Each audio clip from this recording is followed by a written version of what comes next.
Good Voch Rabboisai! Oi, where's my tie? The Seder. There's 4 sponsors today. Happy birthday, Shlomo Benzaquen, from Harold and Brenda Levinson, in appreciation for all you do for us. And by Fishel, Refuah Shlema for Breinna, Yenta, Devorah, the Matriarch of our family. And Micha Kaplan, LeIluy nishmas, my grandfather, Rabbi Yisrael, Moshe, Boruch, from Brisk to Eretz Yisroel to South Africa, who dedicated his life to the klal. And by the MDY Family, Lrefua shelayma of Yisrael, Shlomo Miller, Betya, Shlomo Miller, who's having a procedure today, Friday. He should have Refuah shelayma. That's what we're good to go. It's Motzi Shabbos, Erev Shabbos, here in Chicago. And we're still flying high. My son, the Bechor, is a chassan to an unbelievable girl. Really, a great, great girl. The shidduch was done by Noam Fix, the famous Noam Fix. So I have a tremendous hakaras hatov to him. Her mishpacha is from Borough Park, and they drove in. Some of them, the mother had to drive because she just had surgery. So the father, mother just drove in. I didn't meet them yet because I have to give shir right now. But as soon as the shir is over, I will go out and meet them. As happened to me on many occasions, I want to say 4 or 5 times in my life, where I was trying to sell a piece of real estate to make a nice profit, and it wasn't going. It didn't go for months upon months. This happened to me at least 4 times, maybe 5 times. And finally, I was able to go under contract on a property, and I was besimcha gdoila. And that day, I was able to go under contract on another property. Sell 2 properties in one day. It's not like I sell property every day, but you go for months and nothing's happening, and all of a sudden, boom, and then, for whatever reason, I don't know how it is, something in my life, it goes in doubles. So today, we are flying high. I'm flying high on this simcha. There's another simcha. A simcha that's more related to the daf, and that is, today is the 500th shir in a row. Almost 500 days of going day after day, Yom Kippur, Tisha B'Av, the whole thing, 500 days. It's too hard for me to comprehend. I'm humbled by it. I know it's a gift from HaKadosh Baruch Hu, and it has everything to do with the chevra, with the people that we have involved. It's a matana. It's a gift not to be sick. I don't want to open my mouth, but not to be sick, not to be distressed, or wake up late, which has happened to me hundreds of times during my life. I woke up late once, but I was able to make it to shir in time. To miss today, I didn't even set an alarm. I went to sleep so late, I figured I'm going to get up when my wife gets up. And I woke up, and if it was in Eretz Yisroel, I would have missed the shir completely. So to have the siyata d'shmaya, to not miss a shir 500 days straight. And again, there are people that could do it easily with their personality, not my personality. My personality, I have a very inconsistent personality, a very ADD personality, a very entrepreneurial starter personality, not a finisher. And to be here 500 days is for me a unbelievable nace, just a nace. And I'm humbled. I feel like HaKadosh Baruch Hu, I see HaKadosh Baruch Hu right in front of me. It's a nace nigla for me. And it's a chizuk for anybody that struggles with these things that I struggle, that if Eli Stefansky, who has these personality problems, could do it, then anybody could do it. And Be'ezer Hashem, we go weiter. So David, who's Mr. Anonymous, you'll never see him on Zoom. He's more of a YouTube guy, and I'm sure he's on right now. He put this together, and it says on the bottom here, it says like this: consecutive days not giving shir. Rav Menachem Mateh, 500 days that he's not given the shir. And Rav Noam Fix, 574 days where he is not giving shir. I mean, it's unbelievable, because I used to fly all the time to America. I would fly probably once a month, and very easily I'll just give it over. Here, Noam, you give shir. And in those days, it was, we had 30 people on Zoom or on YouTube. watching live maybe, not even, I don't know. It's like, 40 people in the room. So it wasn't a big deal. And today with technology, we didn't even know about Zoom then. So today with technology that I could travel and be in Chicago and talk to you, it's unbelievable. It's mamash chesed Hashem. So it should be a chizuk for anybody else out there that says, I can't do it, it's too much of a commitment, it's this, it's that. It's very doable. One email here from Hanan Aschendorf. So first of all, I want to thank everybody. I got a crazy amount of emails. Crazy. I want to say 5 times the usual maybe. Usually I get like maybe 10, 15 a day. You're talking about 60, 70, and I'm going through them. Most of them are just Mazel Tov, Tiske Livnis Bayis. Some of them have longer things. But Yishkoyach, I'm going to go through every single one, Be'ezer Hashem. I just wanted to thank you for all that you do for me. From Hanan Aschendorf. After going to the Siyum Shas this past cycle, I was inspired to try Daf Yomi out. First, the first 2 Masechtas, I was searching for a shir that I could listen to and really get into. My father-in-law introduced me to you, and I was opened up to a whole new world of learning. Not only does your shir help me understand the daf with clarity through your explanations and charts, but I truly feel like I am part of a yeshiva again. It's a new part of a yeshiva. You see, every email has a little bit of a different twist. He's part of the yeshiva, which is something I've been lacking. Although I just watch your shiurim online after they are recorded, I feel like I know so many of the MDY family through the emails, the call-outs during shir, and just bumping into others learning the daf with you. I can't wait to meet you in person in Eretz Yisroel in New York at the Siyum. Thank you for all the hard work you do for us, your Talmud Hanan. So I asked the question yesterday, how am I going to, it was Meadowbrook, what was it? They said that they're going to meet me at the Siyum. And I'm like, how do I know? So I got a whole email today from them. So you're going to know who we are just by who we are. So I guess I'm going to know who Hanan is just by Hanan. Be'ezer Hashem, looking very much forward. Somebody remind me to get tickets to New York after Shir. I'm not kidding. We have to get tickets. Zok the Gemara. So we are holding on Daf Kufyu Tes on the top, 3 lines down. And at the end of the pasuk that we had yesterday, it says, Lemechase Osik, covering the antiques. What does that mean?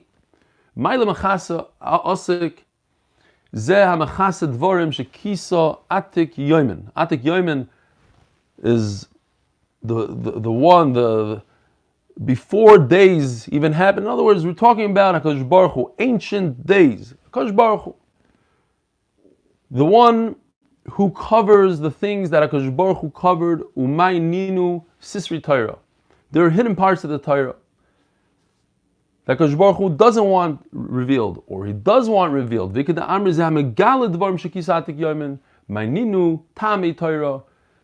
reasoning of the Torah, HaKadosh Baruch Hu does want that we should reveal. So some things are revealed, some things are not revealed, and that's what the pasuk is referring to. As we explained, the Marsha says beautifully. Why does it say 2 different lashonas, lamnatzeach and mizmar? You should give a zemer to the one that we beat. And he's not only that we beat him, but he's also happy. If you beat a king, he's going to be very sad. Nobody wants to be defeated. HaKadosh Baruch is the reverse. When you beat him, similar to, let's say, to a father losing a game of basketball to his son, a game of chess, he feels good. He's beat by his son. Shenemar vayomer lahashmidam lulei Moshe bechiroi omad baperetz lefonov. So, what everybody asks is that with the story of Bathsheba, David HaMelech tells HaKadosh Baruch Hu, I could have beat you.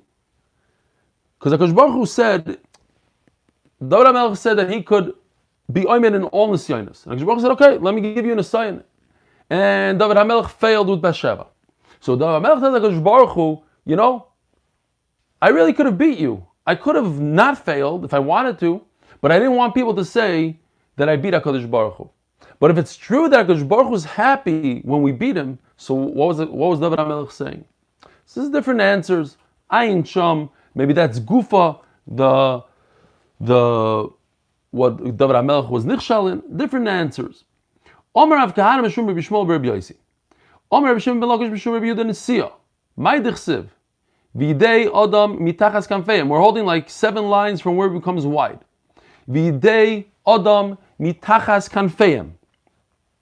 Now it's very interesting. If you look in the pasuk, which I did, it says v'yodai with a vav, but it's a kriya ksiv, and we read it v'idei plural, the hands, and the hands of man are under the wings, their wings. Yodai ksiv. So why does it say yodai? Ze yodai shel HaKadosh Baruch Hu. That's the right hand of HaKadosh Baruch Hu, so to speak. The yad hayamin rachamim sheprutza tachas kanfei achayos, which is underneath the wings of the chayos, kedei lekabel bali tshuva miyad midas hadin.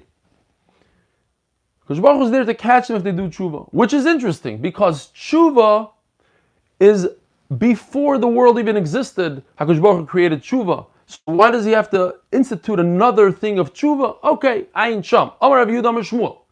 Kol kesef v'zav sheba'olam Yosef liktoi v'avil Mitzrayim. Yosef HaTzadik was able to gather all the gold and silver of the world. Shenema v'ilakit Yosef is kol hakesef hanimtza. He gathered all the money, all the silver of the world.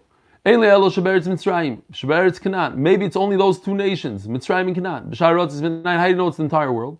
Tamad loymar v'chol aretz bo Mitzrayim. That all the nations came to Mitzrayim, and Memela he had all their money. Now what's going on here? So the Zohar says that Yosef HaTzadik wanted to be Mekayim the future of V'achar ken yetzu b'chush gadol, and how are they going to be Mekayim it? By him hoarding all the money and being able to go with all that money. Shlomo Yisrael Mitzrayim LeIluy ma'im, and when klal Yisrael left Mitzrayim, they brought all the wealth with them. Shenemar v'yenatzlu es Mitzrayim. They took advantage of Mitzrayim. Rav Asi Omar asu ki metzuda zu she'ein ba dagon. So he takes the word v'yenatzlu and he puts a dalet in instead of a tzaddik, or instead of a lamed, I should say. V'yenatzdu. V'yenatzdu. It's a lashon of a metzuda, of a trap. Imagine a trap that doesn't have a bait. It wouldn't catch anything. So Mitzrayim was like a trap without bait. In other words, they had 0 money left. Rav Asi Omar asu ki metzuda zu she'ein ba dagon. Rav Shimon Omar ki metzula she'ein ba dagim. Imagine if you go down deep, you know where we mentioned the Titanic. You go 2 miles below the surface of the ocean, you're not going to find any fish there. I mean, scientists already found there's some creatures there, but fish usually are they're much closer to the surface of the ocean. Down there, very, very sparse. Maybe there's a little bit going on, so maybe Mitzrayim had a little bit, but they didn't have anything left. V'yemunach ad rachavam. So klal Yisrael had all this wealth, all these oitzrois, and it lasted until Rechavam. Ba Shishak melech Mitzrayim unatolim Rechavam. Comes the king of Mitzrayim and takes it all from Rechavam. What's very interesting is, and the Rashbam points out, what's going on here? It bothered me when I was reading this. What are they? They had no seichel. So let's say we have $1 billion worth of jewels. So I'm going to put it all in one box so that whatever king comes, Sheshach comes and takes my whole box and goes away. And 100 years later, some other guy comes and takes that box away. Wouldn't I spread it throughout the entire land of Eretz Yisroel and put one jewel here, one jewel here? And the answer is, says the Rashbam, the way war worked then was very interesting. When you went to war, you brought everything with you. You know why? To motivate you. If you know that you have $1 billion of cash right here, and if you don't win, the enemy is going to take it all, you fight that much harder. That was the minhag in those days. They would bring all their money to the battlefield, and whoever won took it all. So that's why Bashishak melech Mitzrayim unetoli merachvam. Shenem avei b'shana chamishes lamelech Rechavam ol Shishak melech Mitzrayim al Yerushalayim vayikach et tzitzarus beis Hashem v'oitzros beis HaMelech. He took everything. Ba zerach melech Kush unetoli mishishak. And the king of Kush came and took it from Shishak. Ba Asa was a Jewish king, Melech Yehuda. He was good. The Torah says he was good. Unetoli mizerach melech Kush, and he took it back. So it went back to the Jews. V'shigroi la'adrimoin ben tavrimoin, and he sent it to Adrimoin. to encourage him. Bo b'nei Ammon u'talim mahadrimon, betavrimon. So then came Ammon, they took it. Boy Shafat, Rabbi Isai. When I was reading this, I was thinking to myself, this is the idea of materialism. Materialism doesn't go with you into the grave. Materialism just goes, it goes from Shishak to this one, to that one, up, down. It's nothing. It goes, it just transfers. It's literally nothing. One day you're a billionaire, the next day Shishak comes and takes it away from you. Then the Ammon comes and takes it from them. I was talking to Dr. Epstein, who's not on now. I hope he doesn't kill me for saying this. And he was telling me he just lost his wife Rita, right? We all went through the parsha with him. He lost his wife. He lives two floors below me, directly below me on the second floor. And he told me, very, very sad. He has a house here in Chicago. And he has an apartment right below me. And he spent half a year there, half a year there. He only has one daughter, Avi Kamiansky's wife. And he said, I'm never going back to Chicago. I'm not going back to Chicago. I'm staying now in Eretz Yisroel. And I have all these possessions. I have a beautiful house in Chicago, which he does. And he has a beautiful kitchen. His wife used to love cooking, so they bid a whole chef kitchen. And he has all these things, the piano and the furniture and the art and the this. And he said, Eli, I realize I have nothing. It's nothing to me. I'm just going to go to Chicago and give it away and sell it. I have nothing. I'm not taking it with me. That's material possessions. And he's alive and he's feeling it. He can't bring his brake front because it doesn't fit in his apartment in Eretz Yisroel. There's nothing for him to do with any of the stuff. It's just stuff that just goes from here and it goes there, and you don't bring it to the caver with you. You have nothing left. You're working for all the stuff, and at the end of the day, zero. Went to Achaz, and somewhere in this whole thing, Achashverosh got a hold of all this money, and that's how he bought his melucha.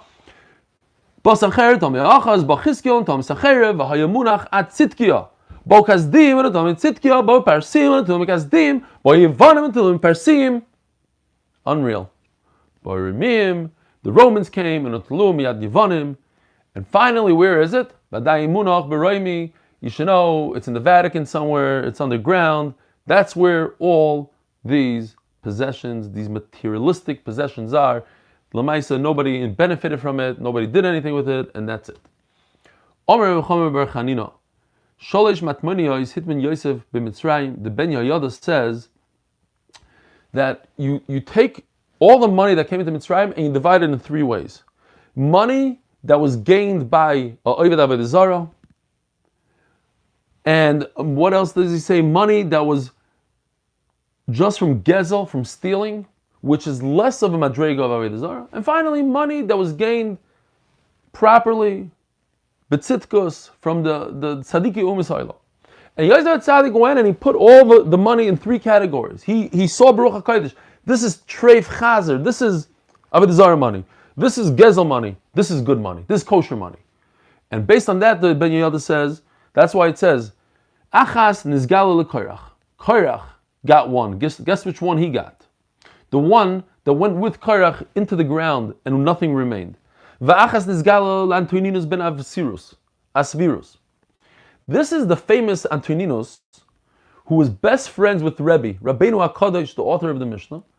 And the Gemara Avodah Zarah tells us an incredible story. We're not going to go into the whole thing, but basically, Antoninus the king had a tunnel that went from his palace to Rebbe's house.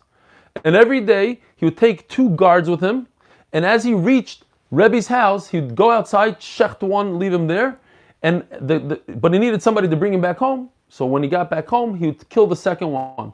And finally, the Gemara tells us about Reb Chanina Bar Chama was sitting there, and Antoninus tells Rebbe, I told you you're not allowed to have anybody there. Nobody's allowed to know that I come to learn with you. And he says, this guy is not human. And a whole story where Reb Chanina was Mechayim Mesim, the guard that he killed. But the point of the story is that Antoninus was very, very close to Rebbe. The Gemara always says, a number of times in Shas, that Rebbe and Antoninus were so wealthy, they always had radish on their table. Just to describe how wealthy in those days, all seasons, even in the winter, even in the summer, they always had radish. But anyway, so this is Antoninus ben Asvirus. So he had a third of all the money. So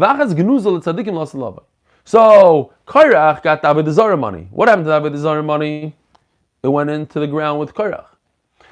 You know, in Yiddish they say, or I've heard it, rich like Korach. Because Korach had 1/3 of all the Mitzrayim's money, as the Gemara is going to describe soon. Says the Gemara, and 1/3 is going to go to the tzaddikim, whatever that means. Why did tzaddikim need money? Whatever that means. The wealth is saved for its owner, not for his good. It's not for him. Because Korach was so wealthy, it went to his head, and he thought he could do battle with Moshe Rabbeinu. He was hoarding all this money, and hoarding that money messed him up. The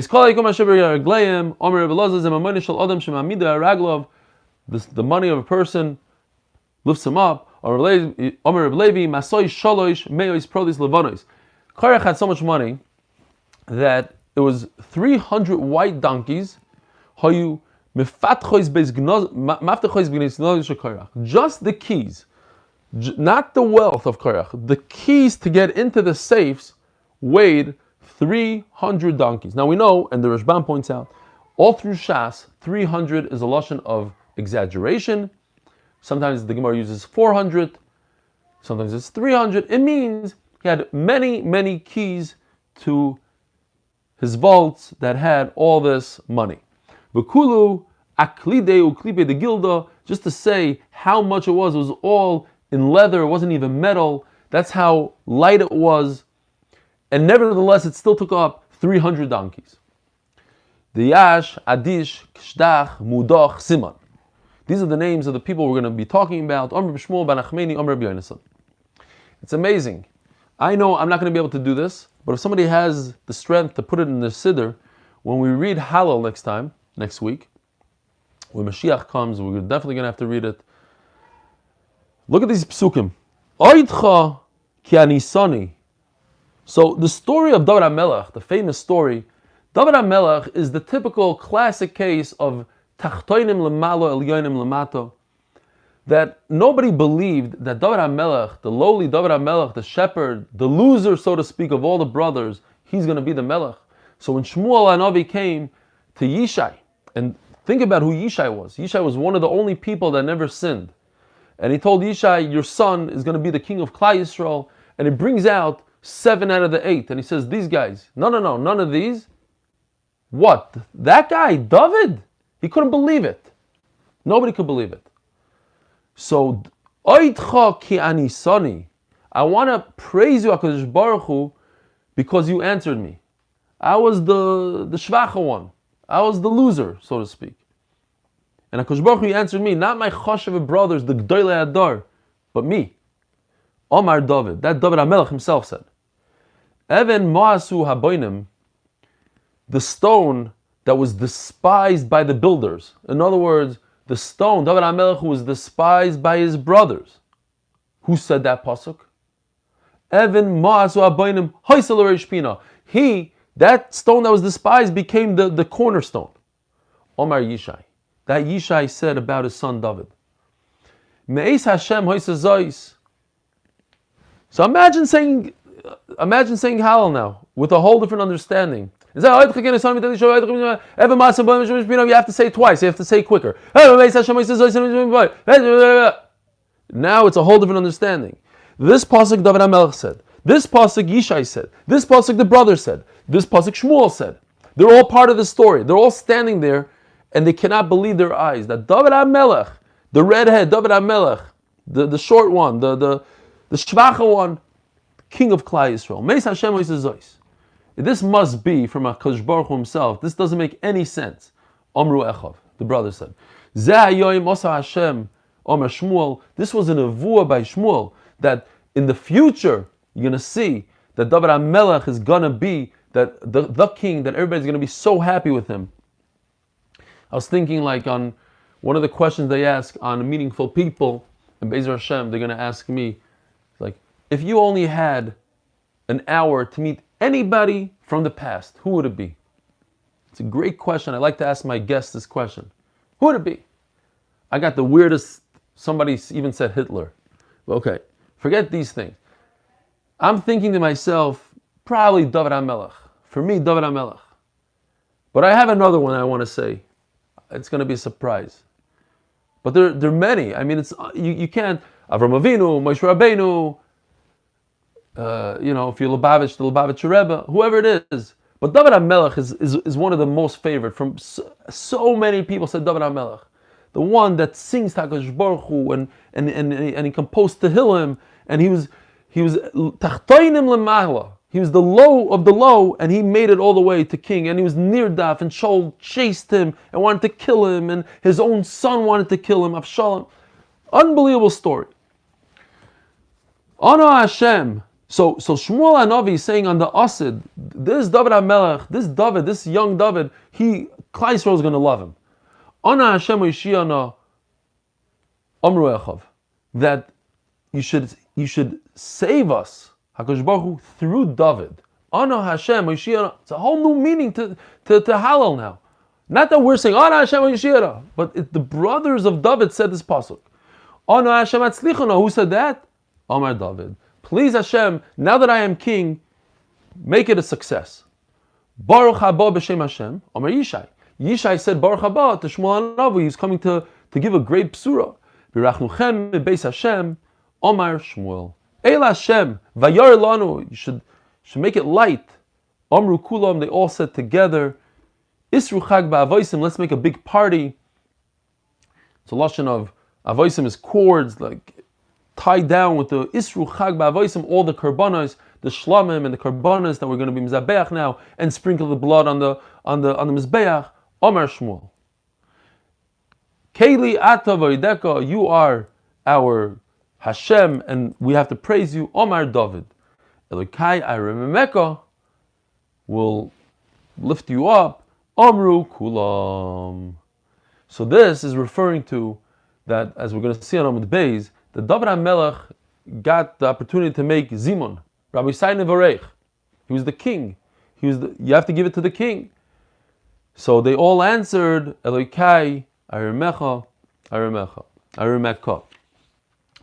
Says the Gemara, Tnan Osam, Makoim Shenoagu Lichbal. We're turning to Daf Kufyu Amud Beis. Lichbal Yichbal. If you repeat the entire Hallel, so if that's your minhag, that's what you should do. Repeat the whole Hallel.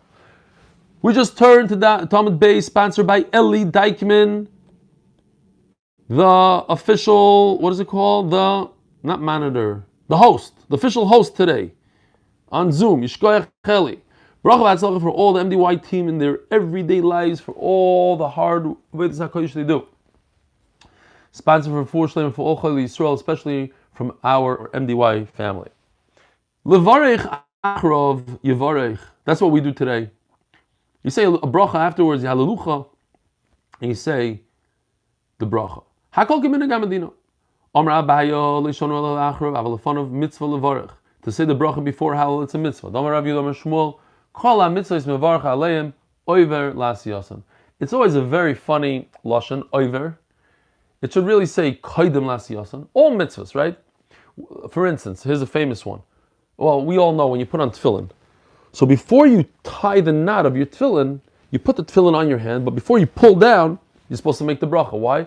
Oiver lasiyasan. Before you mekayim the mitzvah. Another famous one is when you wash your hands al netilas yadayim, you make al netilas yadayim before you wipe your hands. They shouldn't be dry. You don't touch the towel, or you don't al netilas yadayim, then you wipe your hands. Why? Oiver lasiyasan, before the mitzvah happens. My mashma dahai oiver lishna dakdumihu. Where did you get this idea that the word oiver means before? So this is brought down a number of times in Shas, but even in our Masechta we had this exact lashon Daf Amud Beis, is when Avshalom died and they wanted to tell the king David, talking about David HaMelech, that his son died. Now it was sensitive because it was bittersweet. He's his enemy, but it's his son. What's going on? So the Gemara, what an interesting shir today. Vayaratz achimat derech hakikor vayaver zakushi. Abai Omar mahacha. Vu ovar lefnei. You see the lashon of ovar, it means he came before. So again, but with David, he came before. He beat the kushi. He wanted to tell David in a nice way.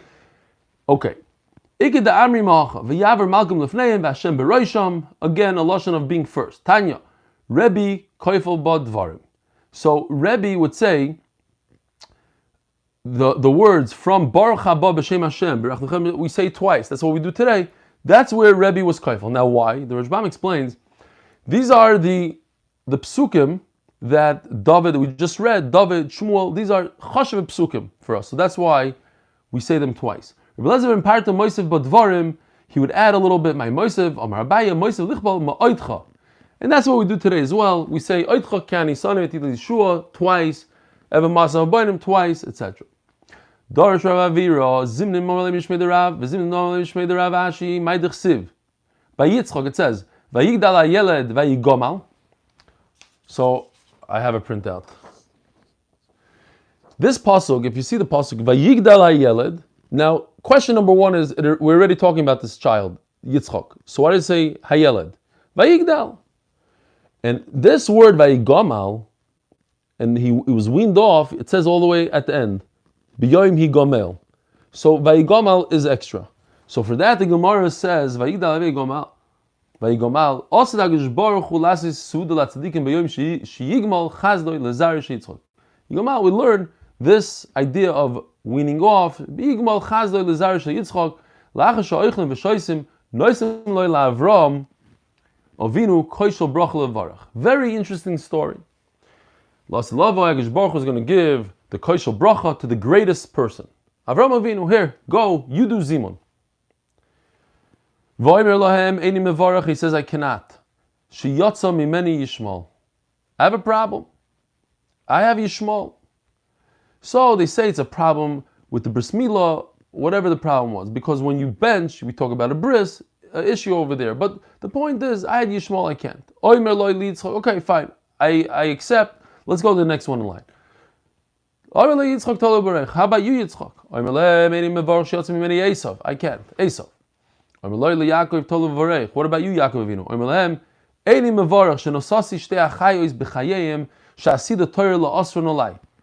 I did something that the Torah says you can't do. Now, a very, very important yesod in Yiddishkeit is that before Matan Torah, you can make a cheshbon.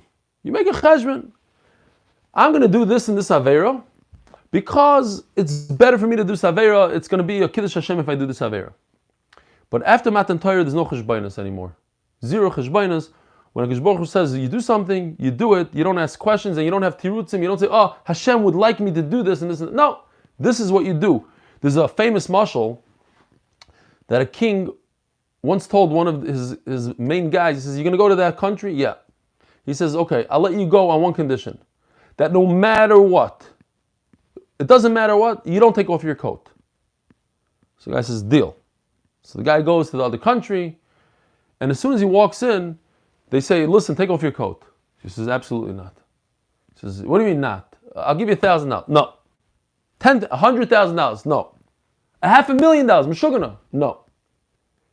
$5 million. $5 million. The guy says, "Oh, for $5 million, the king would be very happy. That's a great deal. I'm going to give it all to the king." $5 million, and he takes off his coat. So he comes back to the king and he says, "Ah." So the king says, "Shaita, what do you mean you give me $5 million? I made a bet with that king that you're not going to take off your coat even if you offer him $50 million. So I just lost $45 million.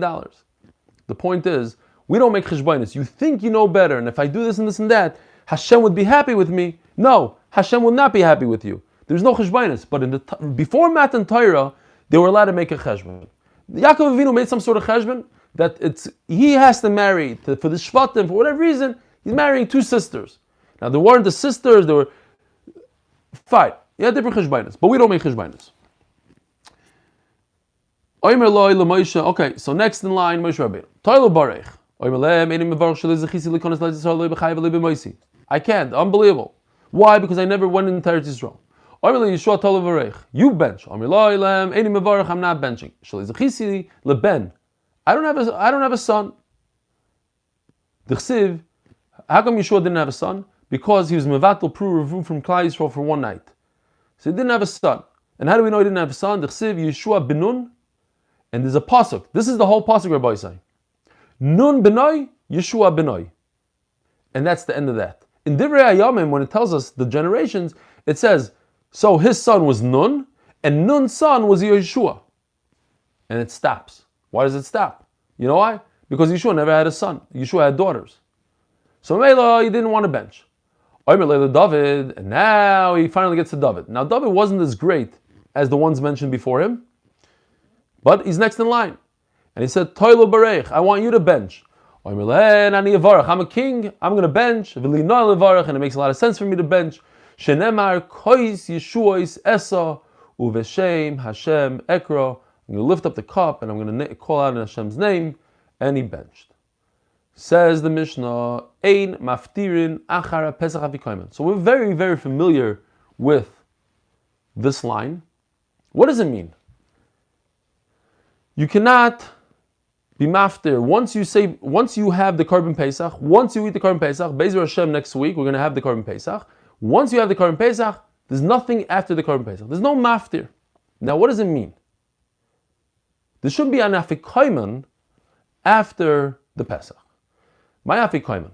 So the Gemara says that the word afikoymen could be apik menaichu, take out your vessels, or apik mine. It means more like a dessert. So the first pshat the Gemara says, Omarav shlo akru mechabur lechabura.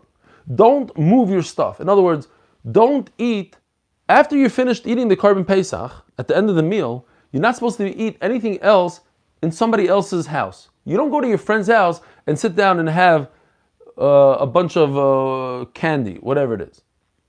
Why?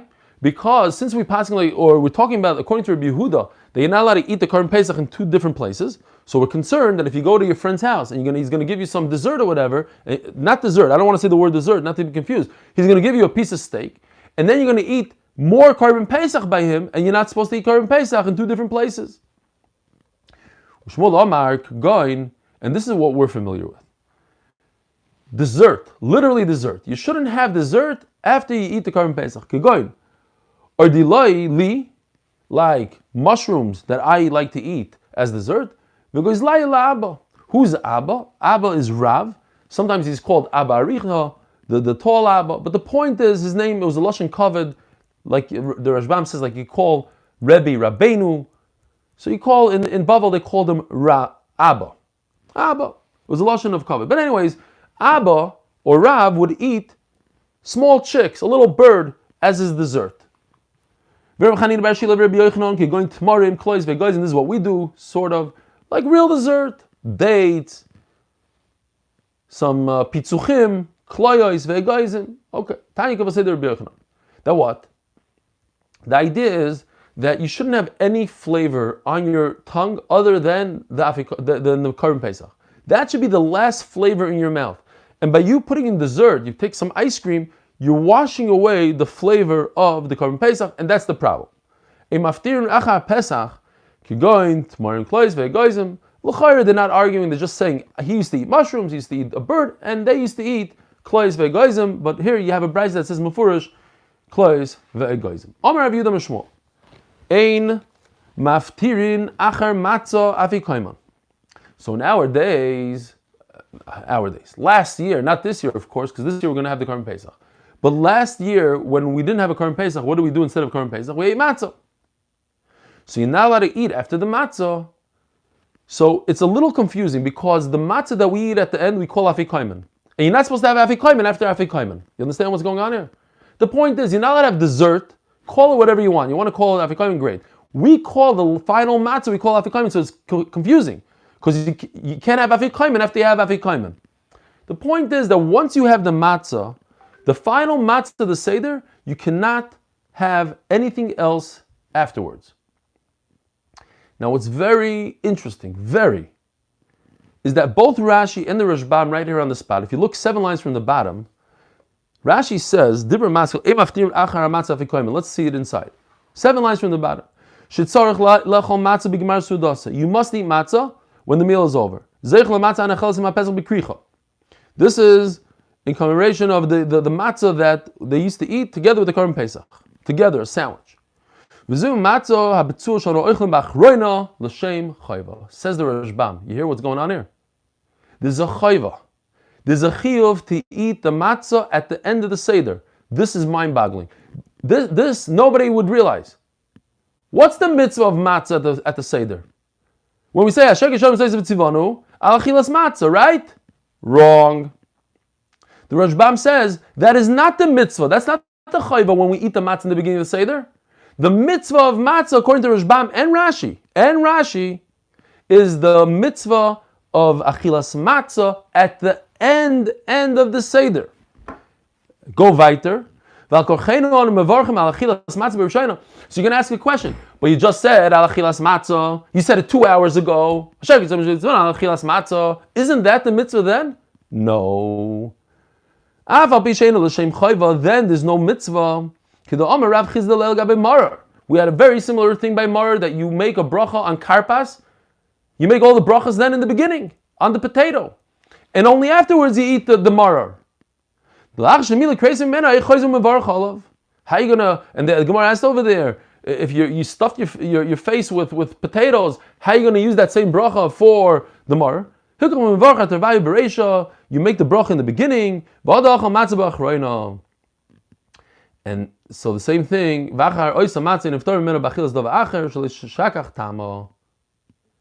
So therefore, you're not allowed to eat anything after the final matzah, which according to Rashbam, that is the mitzvah. That's the matzah in our days. The leka pesach bado. We don't have a korban pesach. We use pesach. Fine.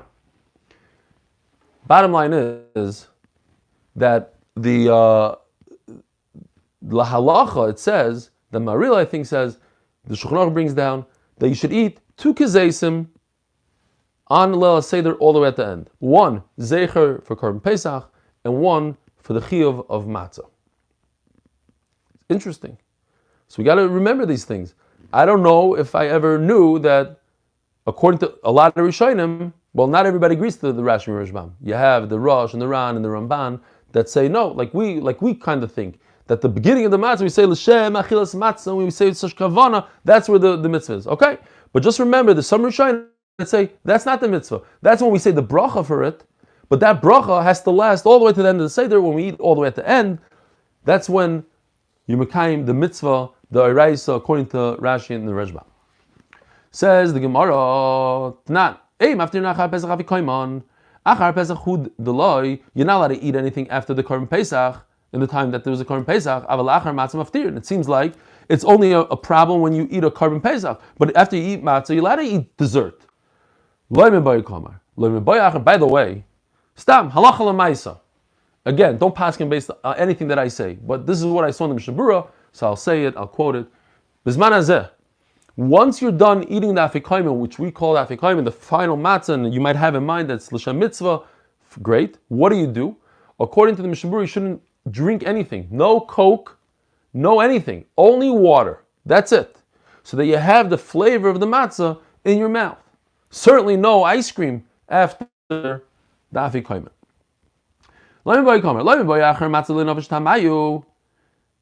Matzah is not very strong. It's shvacha bread. So if you're going to wash it down with ice cream, you're going to destroy the flavor. I don't think geshmaka lamb chops are going to last in your mouth for a long time. It's going to take a little bit more than par of ice cream to wash it down. And you're not going to be able to remove it. Less than I don't care that much if you eat something after the korban pesach. They're both equal. You know what? Let's stop right over here. Rabbi Isai, have a wonderful week. And if you're in America, have a wonderful Shabbos. Don't tell anybody that we recorded this before Shabbos. Thanks for sticking around, even though we had all the technical difficulties. Great day.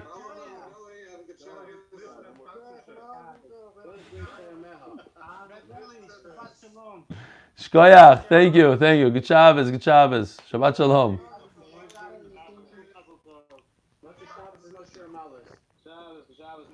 No share malis. Good Shabbos, Rabbi Isai. Good Shabbos, Daniel Greenberg. This is the first time you're on Zoom? No, I was on Zoom when you were doing the night share. Then when you went to the night It's great to see everybody, yeah. It's the same chevra. Who's missing? Even Shuk was on today.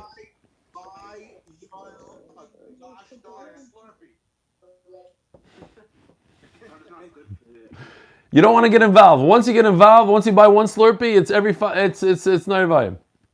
Y'all, did you get a Slurpee lately? You told him that I told you to tell his mother. I heard you. I was watching. He gave me an earful before you came on today. There will be payback. Mazel tov, Avraham Meir Farkovich. Shalom Aleichem, Avraham Meir. Mazel tov, mazel tov.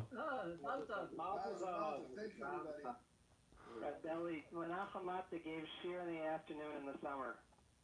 That's true. That's true. But maybe what he means is not an official YouTube share. He didn't make it to YouTube. The last time he made it to YouTube was 500 days ago. Yes, it was, but it was humor. How many days is it since the last afternoon share? No. Sunday. No, I gave some shiurim from Chicago when I was in Chicago a half a year ago in Sukkot. So there was some afternoon shiurim. Sunday afternoon here in New York this past Sunday when you gave the shit before you came to America. Get used to these afternoons. Yeah? Yeah, true. 10 o'clock in the morning and just going to run back. What did you say? Next Friday? On Friday, next Friday. Sunday. I'll tell you, I can't think about it. I don't know what to do. I can't think about 3 shiurim. I've never done 3 shiurim, ever. And not in Shkolim. Shkolim is Yerushalmi. I hope I can get 1 out. Forget about 3. Yeah. You could do it on the second day of Yenta with a VPN into Israel, so you'd be like doing it from Israel. That's too much.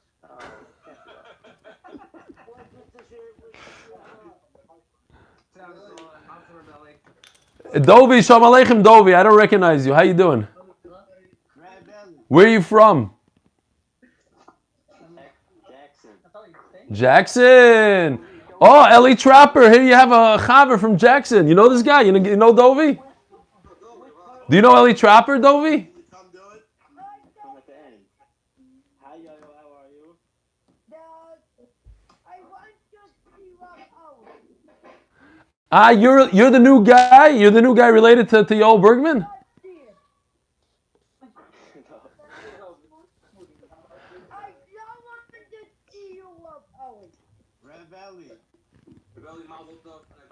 Thank you so much. Great share. Agin Shabbos, Shlomi.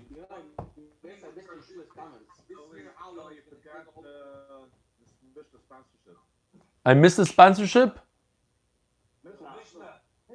Oh, Yishkoyach. Where you guys are shlufen? You see, it's not simple to remind me of these things. You guys are pashut shlufen. The Israelis will never let it go.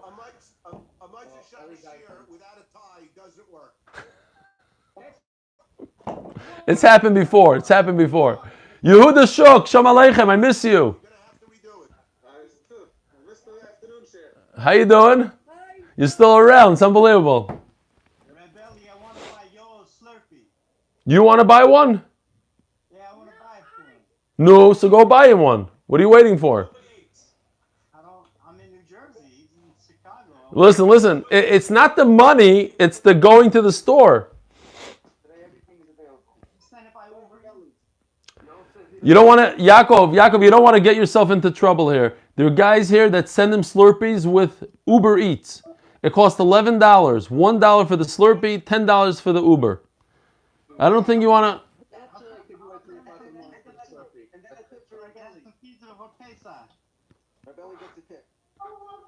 Who's going to volunteer to act as Yeshua now? Stand up to Yeshua at the screen of Belly. What a great speaker, Mr. Stefansky. What a wonderful speaker, Mr. Stefansky. And you did it, I'm going to test you on it. You missed that?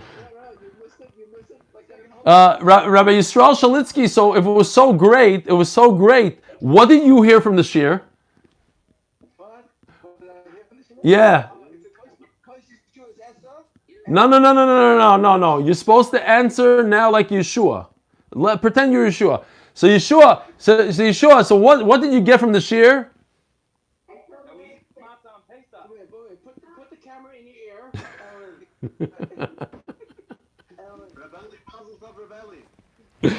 Who's that?